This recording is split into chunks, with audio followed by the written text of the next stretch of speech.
What's going on, everyone? Welcome back to another episode of the Weekend Garage Vlog. Tonight I'll be working on Project Woods Ripper, trying to figure out why I'm not using that last 2 inches of the fork stroke. I got a quick little DIY project to lower the stock foot pegs. On YZs it's kind of easy. I'll show you how to do that. I have a 3-part hair scramble series coming up. It's a local one. It's all tracks that are about 45 minutes from where I live. They're actually on motocross tracks. It's hunting season, so land's kind of scarce and riding's kind of scarce, so it's kind of cool that Western New York puts on this, little 3-part series. I'm going to catch Pavilion and Hogback. I'm not going to catch Area 51. I don't really go to that one. I don't know why. It always ends up like on Halloween, so I don't go there. But that's next weekend, not Area 51. Pavilion.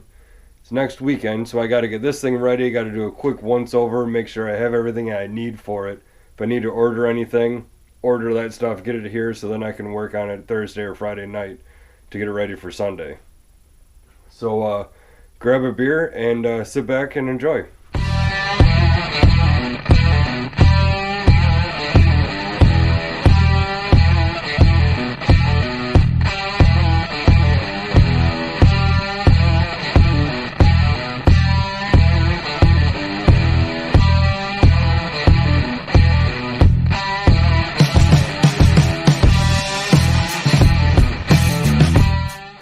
So the other day, I thought I should work backwards on how these are 48 millimeter open chamber forks. They're kind of like this bike's the first year for these. They went from 46 to 48 millimeters. 03 is 46, 04 is 48. Then in 05 they went to a little bit different style, but then they took the internals from these and put them on the WRs, I think, all the way up until 2012. So I actually had a 2010 Husqvarna WR300 that had the same exact forks on it. They weren't gold, they were black, but they're the same forks. I love these forks, and this is one reason why I wanted an 04 125, because they had these forks on it stock. So if you have trouble where you're always bottoming out, it's not necessarily the spring, the spring rate. It could just be your oil height isn't set correctly, because up here there's an air pocket, and you set the height accordingly to whatever the manual says. I'll have to look it up. I think 120 is pretty much average for them, or that's just the one that rings a bell in my head. Mine are set at 100 millimeters, so it's basically 100 millimeters from the top. I have a tool that measures that. So I was thinking, well, I had a bottoming issue on my 300. All I did was I added, I think, 5 or 10 millimeters of oil to it, and it made that air cushion or that air pocket smaller, so it was harder to compress, which pretty much didn't make it bottom out as much. So I thought I would work backwards and say, okay, well, maybe I have too much of a pocket here, so it's not bottoming out. So I'm thinking about taking some of the oil out of here. I'm at 100 millimeters. I think I'm going to go to 105. Just a minor little thing, because I think I figured something else out. In one of the orders for the CM450 to Rocky Mountain, I did get a set of spark plugs for it. I got some plugs for Woods Ripper because it's a 125. Not really that it burns through plugs, but I like using a spark or a fresh plug for a race, so then I know I don't have any issues. I bought a fork tool, or fork, whatever. It's called the Motion Pro Fork True. And it's pretty much a tool that lets you know, or it's a fork alignment tool, is what it is. And I set this up. It's real simple. Pretty much put it on your forks here, measure it out, make sure it doesn't rock back and forth. It's nice and tight there. Then you come down here, put it down here and make sure it's square, and if it moves back and forth like it's doing right now, your forks are not in alignment. There's play. So my forks have not been aligned correctly. Now, normally, whenever I put my forks together, because I think, 4 hours ago or 5 hours ago, I put fork seals in this because I had a leaky one. I cleaned it, it still leaked, whatever. I put new seals in it. They were pivot work, so garbage. Went back to, I think it was all balls. Anywho, I heard SKFs are good. I might try those next. If these start leaking within 10 hours, I might put SKFs in them, if I can find them. So, with the forks not aligned, they're binding, going down through the stroke, which is not allowing me to go through the entire stroke. So that is 100% my issue. That needs to be addressed, and I think I figured out why. Right here, somewhere along the line, this got schmooed in. It's all, see, this side is nice and square and this side's rounded, actually up in here. And I can take the fork, push it in, and you can see there is a little bit of roundedness there. And if I can't get it out past there. It's hitting the wall right there. So I'm gonna have to take my axle out, file that down, make sure that's all nice and smooth and round through there. And that should solve my issue. But like I said, I'm still gonna take 5mm out because I'm trying to make these as plush as possible for woods riding. So if I was gonna do another enduro, I would do 10. But knowing I'm going on to motocross tracks, and Pavilion has some really sharp edged jumps, so I'm gonna go 5mm just to give me a little bit of a chance there. I know that at Ridge Run, what my settings were, because I have them all written down right here. So I'm planning on going back to that with 105mm of air pocket, oil height. Alright, I got the front axle off right here, and you can see there is a pretty significant roll. See where it's smoothed over there, and so I'm gonna go ahead and grind that out, maybe with a grinder or hit it with a file. I don't know, really. We'll see how it goes. I'm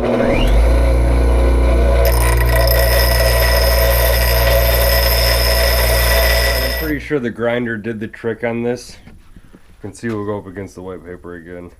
That is pretty. I tapered it a little bit, but this last little bit here, there's not much clamping in there, so I think we'll be alright with that. Most of the clamping surface is, right here.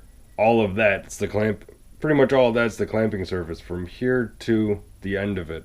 So the last 3/8 of an inch shouldn't make that much of a difference as long as it travels past there, unlike before where it was getting hung up.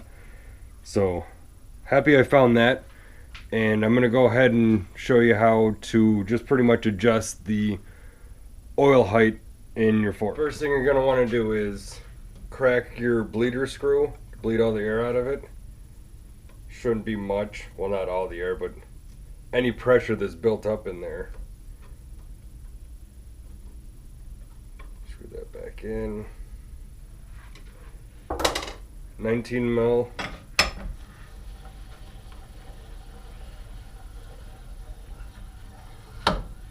Top cap comes off. Now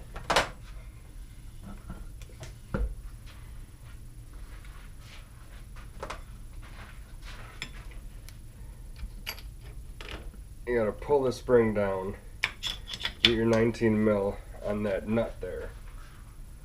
Then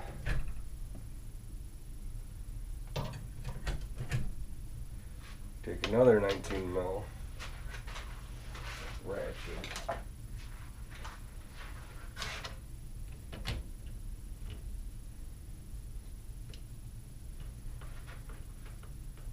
Spin this cap off. kind of pull your spring out.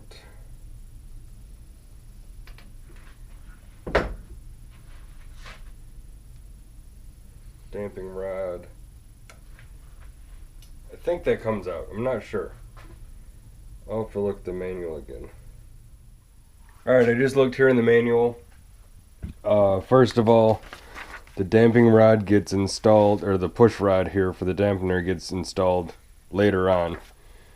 And the standard oil level is 125, and the extent is 105 to 135. I'm at 100 right now. That's why I think what Race Tech told me to put in there. So I'm actually going to go to 110 millimeters. So I'm going to increase that by 10 more millimeters. It's kind of a jump, but I remember at Ridge and pretty much the last season that I raced, last year, not 2020 because this one's a clusterfuck, I never really felt a hard bottom or just any bottoming out there whatsoever. So I'm going to add 10 millimeters of airspace in there, which would be removing 10 millimeters of oil, setting my oil height lower in there, making the air pocket bigger, so on and so forth. So I'm going to go to 110, and I'm going to go ahead and note that as well. I got to do a setup sheet when I'm done here because I'm going to set my clickers back to where they were because I know I was monkeying with those at Brian's, and go from there. This is that fork oil level tool I was talking about. Etched in this is 5 millimeter increments all the way up to 290. Yeah. So I have it set here. I'll set it at 100, and we'll see if we pick up any oil. Because it should be at 100 millimeters. Set it at 100. Slide it in here. So I picked up about 3 milliliters at 120 millimeters. I think I'm gonna leave it there. It's kind of drastic, but standard is 125, and I need to be between 105 and 135. So I think 120 is right smack dab in the middle. So instead of going from the bottom and being able to remove more to get more, I think I'm just going to leave it at 120. Should give me a plush ride, and I know I'm probably going to bottom out on those sharp edge jumps at Pavilion. But at Hogback, I know they're a lot more rolling and they're smoother, so I kind of feel good about this 120.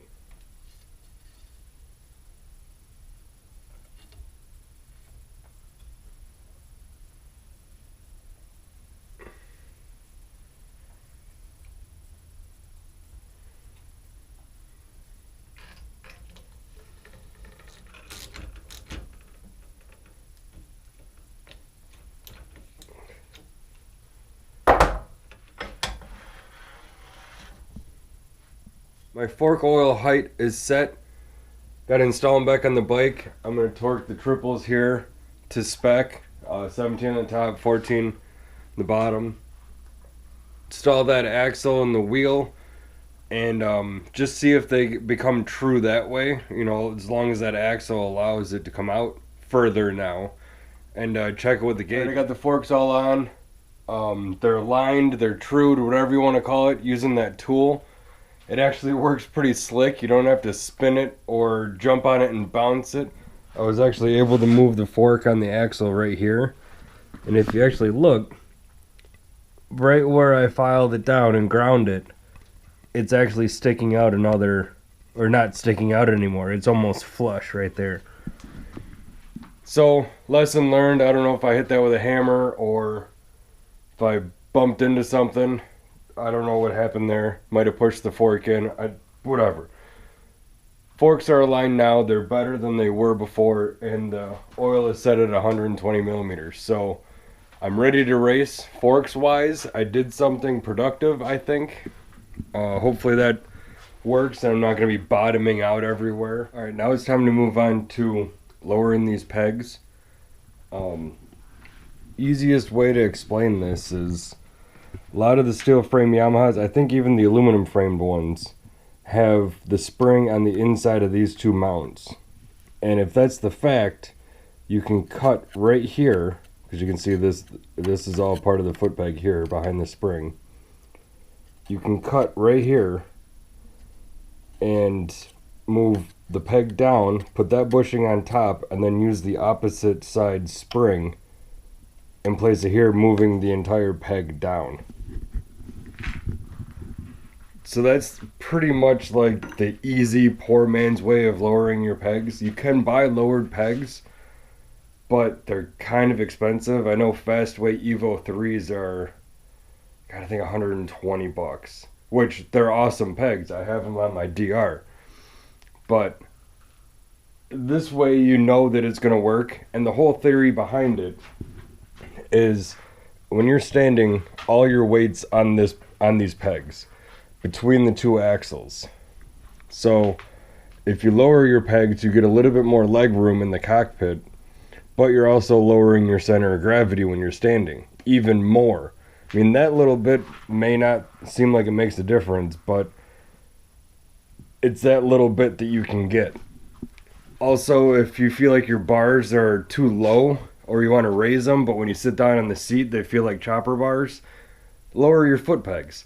Because when you're standing, your body's going to be lower and your bars are going to be up a little bit higher, so you might get a little bit more comfort out of it that way. I'm 6 foot. I've always run lowered pegs.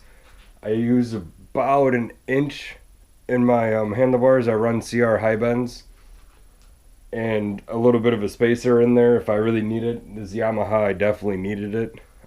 My Husky 300, I actually took an inch out and they felt so much better. They were just too high riding around or sitting down in the road sections and enduros. It felt like my elbows were too low and I was losing feeling in my hands in a transfer section. So I'm going to go ahead and cut this off and show you how to put it back together.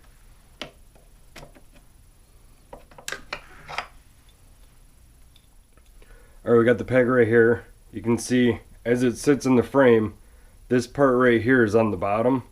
We want to cut that off and put it on the top, pretty much swapping that, making the peg lower itself. So you can use a grinder to cut this, but the thickness of a hacksaw blade is a lot thinner than a cutoff wheel, and you have a little bit more control over it because you want to keep it as close as you can to the peg itself.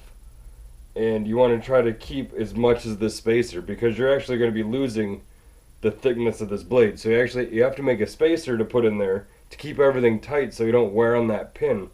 Because you're going from this entire length of a spacer to half that, 2 of them. So cut that off, file it flush, then we're going to make a spacer to put in there and reassemble it. Alright, we have our peg. It's cut. You can see I ground down right here. Filed it down. Got it nice and flush because that's going to be sitting on the bottom here. We have the spacer that we cut out of it that was on the bottom. We're actually going to put on the top now. Spacer that we made for it, which is going to go on top of everything. And then the spring. So the assembly is going to go as follows. The pin, the spring or the spacer, the bushing, the spring, which is going to have the short hook grab onto the frame. Underneath it, we put the peg. Get everything up here. All happy. That washer. A new cotter pin.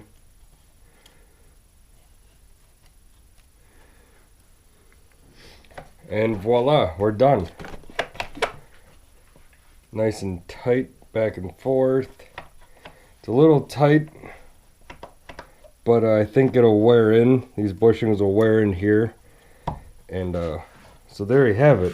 One lowered foot peg. Alright, well that's about it for this episode. Thank you for watching. If you like what you saw, subscribe, comment.